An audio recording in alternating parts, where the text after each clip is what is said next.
Eto na, si Police Major Philip Ines, ayan, spokesperson ng Manila Police District. Aba, malaking lugar itong Manila Police District kasi sakop nito ang pier, ang malalaking north at south dyan po sa ating mga pantalan at iba pa. Major, si Mike Abi po ito sa PTV, Radyo Pilipinas, IBC 13 at siyempre sa social media. Good morning, sir. Yes, Sir Mike, isang mapagpalat, kalmadong araw po sa inyo. Ganun din po sa mga nakikinig at nakatugaygay sa inyong programa. Salamat po at itanong ko na muna dahil napakalawak ng Manila. Nandyan sa inyo yung North Cemetery, South Cemetery, yung malalaking mga private cemetery at saka yung mga pier na pupuntahan ng maraming pasahero. Kamusta po ang inyong paghahanda at ano po ang nilatag ninyong mga paghahanda kung pwede naming malaman? Major. Yes, Sir Mike, matagal na po yung handang-handa yung pamunuan ng Manila Police District dyan. Kung saan nga po, ito pong October 27, meron na po tayong skeletal deployment. At meron po tayong 4 na cemetery yung binabantayan dito sa lungsod ng Maynila. Kung saan nga po, dito rin matatagpuan yung pinakamalaking himlayan. Ito po yung Manila North Cemetery. At makikita nyo po yung ating mga pulis sa mga entrada po ng mga cemetery na yan. Pinatataas po natin yung presensya ng ating kapulisan at hindi lang din po yun, yung ating pong tinatawag na information operation para maging gabay ng ating mga kababayan. Pati siguro yung siguraduhin yung maayos na parking sa labas ng mga sementeryo, pribado man ng papubliko, at saka yung traffic papasok palabas ng mga sementeryong ito, Major, di ba? Yes po, sama po kayo Sir Mike. Maaga na po nating ipinost sa ating official social media account at page po ng Manila Police District para po maging gabay ng ating mga kababayan. Yung mga traffic advisory po natin, ano po ba yung mga isasaradong kalsada, alternatibo at yung mga paparadahan po nila. At hindi po tayo nagkulang dyan, pati na rin po yung mga ipinagbabawal po sa sementeryo. Ganun din po yung mga iba pa pong mga impormasyon na dapat po malaman ng ating mga kababayan. At ganun po yung ginagawa natin dyan, tuloy-tuloy po yung ginagawa natin dyan. Kung mapapansin nyo po, noong 2023, naitawid po natin ng maayos yung ating undas at wala po kaganapang pumukaw sa aming kamalayan. At yan din po ang inaasahan namin ngayong taon.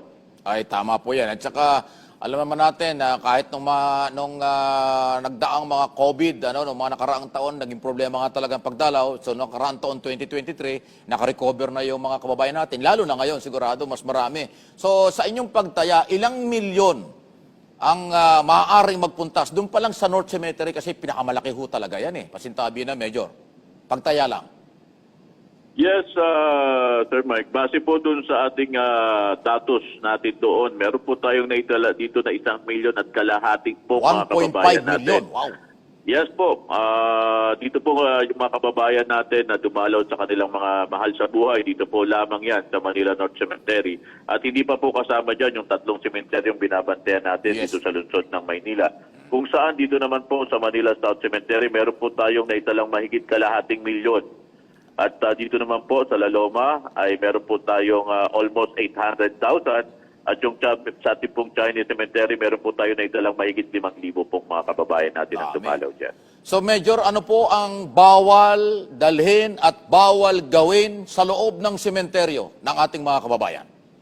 Yes po, patuloy po natin pinapaalalahanan yung ating mga kababayan na pinagbabawal po yung pagdadala po ng mga gambling materials at mga kahalintulad po nito, yung mga baraha, kahalintulad po nito. At ganoon din po yung mga firearms at mga deadly weapon, yung mga nakakalasing po na inumin.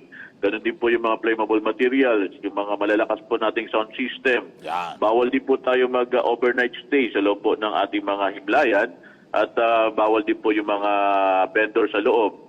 At paalala na rin po natin sa ating mga kababayan, bawal po magdala ng mga alaga nating hayop sa loob po ng ating mga sementeryo. Ayun. Pahabol ko lang ito dahil importante yung mga pier. Marami kasing pier sa Maynila. North at South yan Ay yung transportation papunta ron, yung traffic papunta ron, at saka yung security, involved din kayo doon sa pagbibigay ng proteksyon. Dapating sa loob, bahala na ang PPA, bahala na ang Coast Guard dyan. So yung papasok, palabas ng mga pantalan, kamusta ang inyong paghahanda, Major?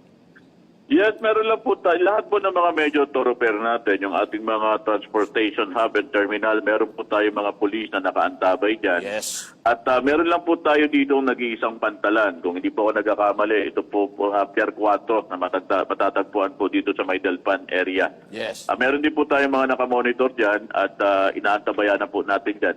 Mahigit po 1,000 MPD personnel ang magagamit Wow. natin para po dito sa UNDAS 2024. Hindi pa po kasama dyan yung iba pong ahensya ng lokal at national government na tumutulong sa atin. At makakaasa po kayo na lagi nating itataas ang ating kalatag at laging iumang natin ang ating tabak laban dito sa manliligalig at balak manligalig ng aming lugar sa Nicalaan. Tama yan. Naku, Major, salamat po sa oras at wag naman sanang may mangyari. Bukas makalawa hanggang Ondas. Pag may pagkakataon ay baka pwede namin kayong makausap ulit. Hopefully tanggapin nyo ang aming muling mga tawag sa susunod na oras, araw. Thank you, sir. Anytime po, Sir Mike. Muli po, sa ngalan po ng aming Regional Director, Major General Sidney Ersernia, at ang aming punong taga-timon, Brigadier General Arnold Thomas Ibay. Makakaasa po kayo, may iba yung serbisyo para sa Manileño. At isama mo, Kalmadong na, umaga po. isama mo na rin, Major, si Mayor Hakuna. Yes po, opo. Yes, si Siyempre po, Mayor, sa pangunguna siyempre. po ng ina ng aming lungsod. Kaya At nabanggit ko lang, napaka-supportive po sa amin yan. Yes. Opo. Salamat po kasi malaki din ang tulong ng lokal na pamahalaan sa ating kapulisan. Salamat, Major. Mga kaibigan, si Police Major Philip Ines, tagapagsalita ng Manila Police District. Ayan, nakita nyo kompleto. Nakuha natin ang by land, by air, by sea. Okay? Na mga kinaukulan para magbigay ng paalaala, programa, warning at kung ano-ano pa sa umagang ito. At bukas itutuloy natin yan. Samantala, bilang paghahanda pa rin po sa naglabas na po ng memorandum, ito na. May kautosan po, may mga policy ang Department of Interior and Local Government o DILG para ho sa mga lokal na pamahalaan para mas ligtas, mapayapa ang paggunita ng undas ngayong taon. Nananawagan daw po ang ahensya sa mga local government units na maghanda sa pagdagsa ng ating mga kababayan sa mga sementeryo. Samantala, nanawagan din ang DILG sa publiko na bawal ang pagdadala ng mga alak, pagsusugal at anumang uri ng mga illegal o ingay, halimbawa, videoke, kung ano na yan, sa mga sementeryo. Magdi-deploy din po ang Philippine National Police ng 27,000 na mga police officer para ho magbigay ng tulong at seguridad ngayong undas. Kasama din na magbibigay ng assistance ang Bureau of Fire Protection, Bureau of Jail and Management Technology. Bakit may kukulong ba? Joke lang po, ayan. Okay? So, kompleto. Pag hindi naman nakapag-ingat kayo, ay bukas uulitin natin yan. Ang iba pang mga palaala at interview natin ang nasa likod ng mga balita at paghahanda sa national government. Kung ang mga local government ay available, bakit hindi? Ay kakausapin din natin, wala naman tayong pinipili rito kahit sino. Kung si Pangulong Marcos lang magpapa-interview, interviewin ko rin yan. Kaya lang mukhang mahirap yun dahil matindi ang schedule. Yung mga cabinet secretary, welcome po kayo rito. Yosek, ASEC, Director, General, lahat, wala ho kami pinipili. Basta pag tumawag kami, sagutin naman nyo kami. Yung iba kasi, pasintabi na, busy. Sabihin mo, sabihin mo, tulog ako. Sabihin mo, busy ako. Yung mga gano'n, no? Yung mga gano'n ng mga palusot. Huwag po kayong matakot dito. Una-una, People's Television ito. Television ng bayan. Office of the President. Kaya dapat mag-volunteer kayo. Huwag nyo kaming pahirapan tumawag sa inyo. Pakilang lambing lang po kayo magalit. Pero pag nagalit kayo, masisira ang umaga nyo. Hanggang dito na lamang po ang ating mga talakayan. Magkita-kita tayo bukas. Dito sa PTV4, Radyo Pilipinas, IBC 13, Facebook page, Mike Abby Live, sa Pambansang TV, sa Bagong Pilipinas. Salamat po.